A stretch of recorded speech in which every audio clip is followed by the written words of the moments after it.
And so what is arthritis? Itis means inflammation and arthros means joint. And so this is inflammation of the joints. The way we use the map is we look at the tissue of the organ involved. So the joints, what tissue is it made out of? It is derived from new mesodermal tissue, which is the connective tissue of the body. And the connective tissue is controlled from the brain region of the cerebral medulla.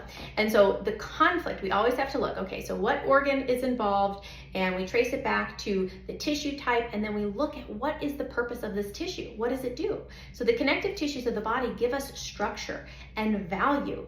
And so the conflict, the conflicting experience that catches you off guard, that's isolating, shocks you in the moment, and you feel all alone with this problem, it is a loss of your self-value, of your self-worth. And it's about your abilities, right? Your performance. What do you do with your connective tissues? You do stuff.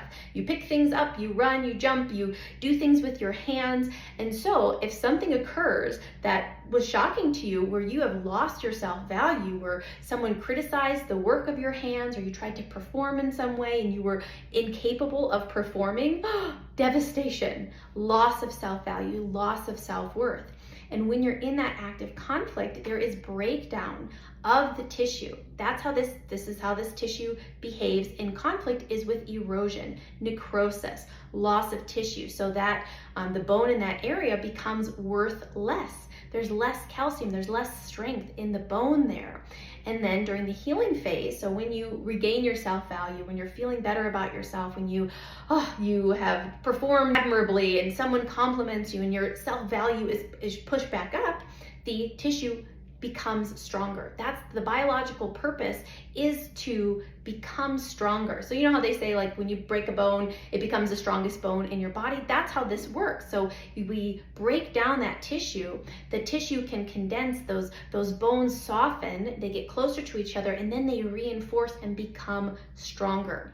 And so that's the biological program. Now, if you keep running this program again and again and again, that is when you'll get diagnosed with arthritis.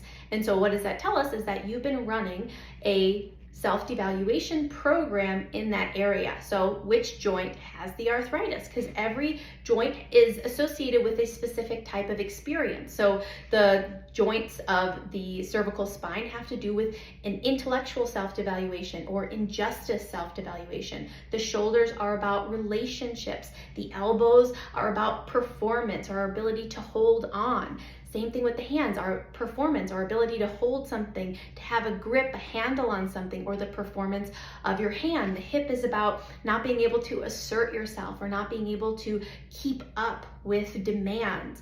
The legs are about performance as well. The feet about performance, dancing, moving, running, jumping. When did you have a shock related to that joint, that area where you lost your self-value?